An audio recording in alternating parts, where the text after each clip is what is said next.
عليكم ورحمة الله وبركاته نحمده ونستعينه ونستغفره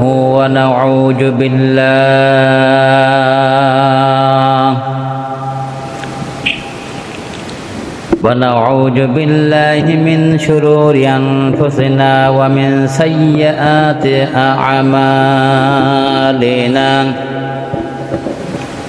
من يهد الله فلا مضل له ومن يضلله فلا هادي له ونشهد أن لا إله إلا الله وحده لا شريك له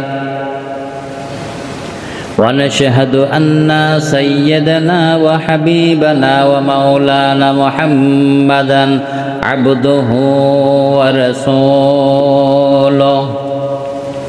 الذي أرسله بالحق بشيرا ونذيرا وداعيا إلى الله بإذنه وسراجا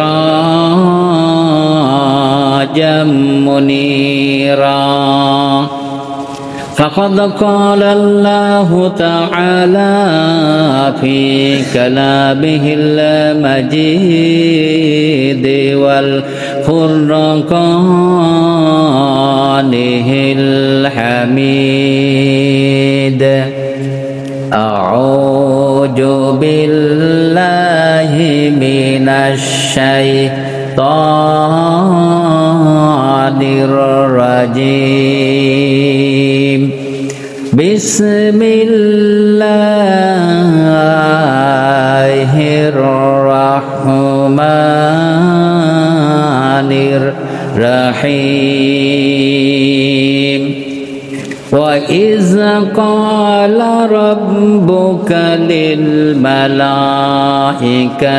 إني جاعل في الأرض خليفة قالوا أتجعل فيها من يفسد فيها ويسفك الدماء ونحن نسبح بحمدك ونقدس لك قال إني أعلم ما لا تعلمون صدق الله العظيم وقال تعالى في حبيب الشان إن الله وملائكته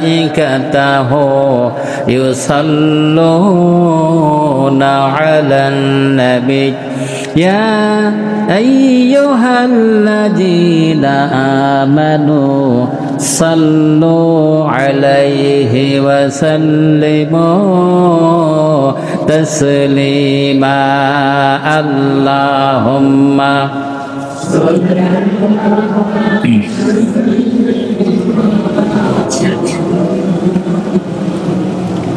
وعلى آل سيدنا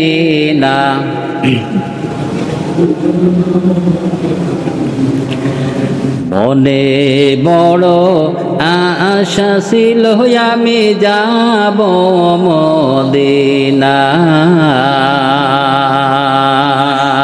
কি বলতেন যাওয়ার ইচ্ছা আছে না? আল্লাহ কবুল করেন সবাই বলেন আল্লাহুম্মা আমিন। মনে বড় আশা ছিল আমি যাব মদিনায়। সালাম আমি করব গিয়ে, সালাম আমি করব গিয়ে নবীর রওজায়।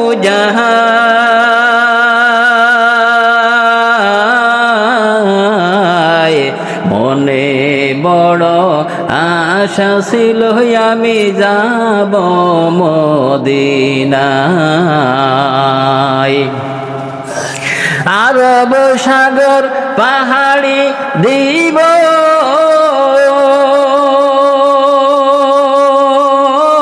ওই নাই যে আবার তরি,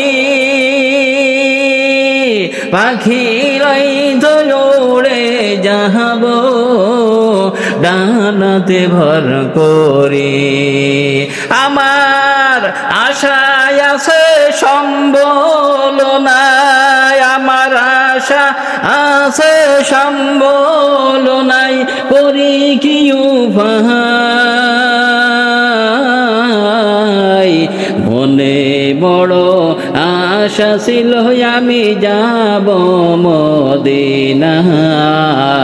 আল্লাহুম্মা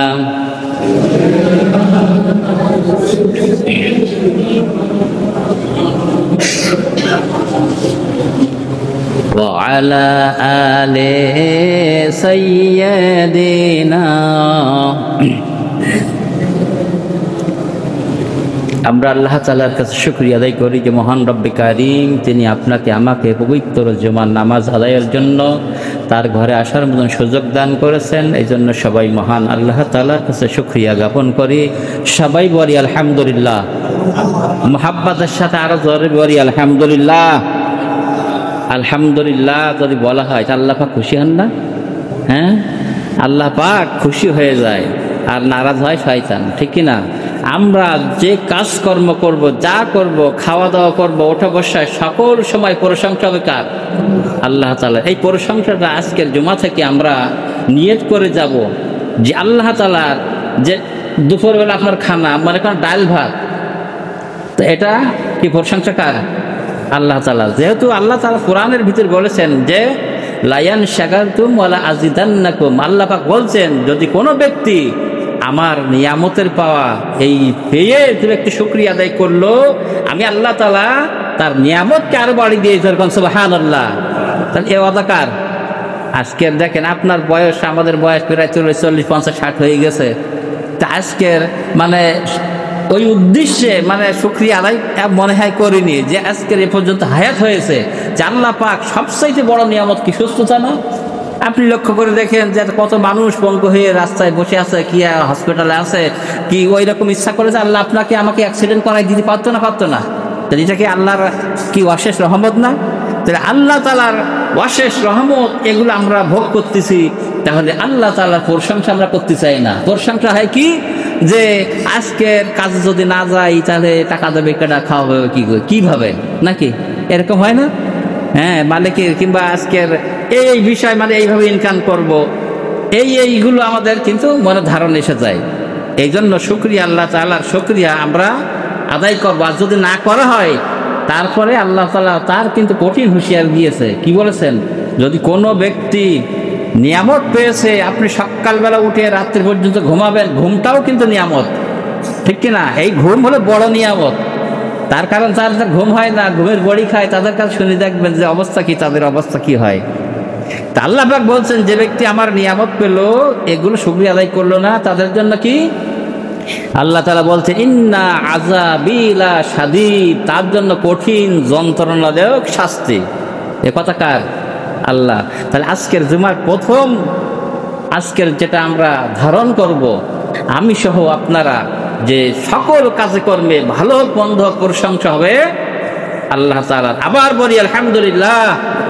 আমার বন্ধুগণ, আমরা আল্লাহ রাব্বুল আলামিন আপনাকে আমাকে সৃষ্টি করেছেন, সৃষ্টির সেরা আশরাফুল মাখলুকাত হিসাবে সৃষ্টি করেছেন, ঠিক কিনা?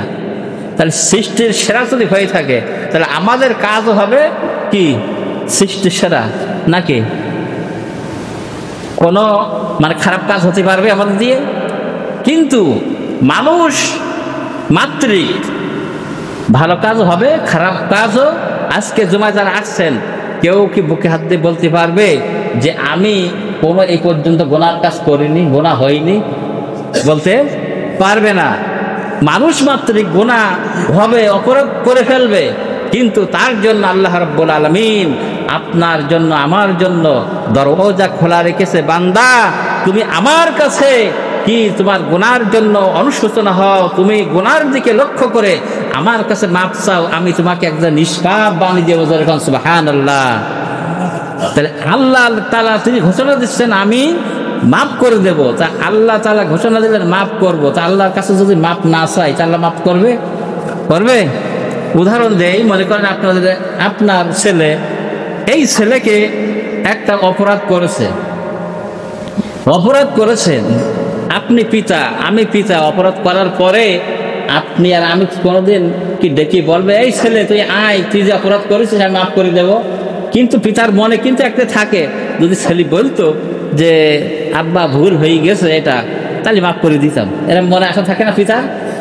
না কি এটা বাস্তব কথা কিনা? মনে মনে থাকে কিন্তু, যাতে ছেলে এইগুলো বলতো, অপরাধ স্বীকার করতো যে না এই কাজ করবো না, এই আশা কিন্তু তার থাকে।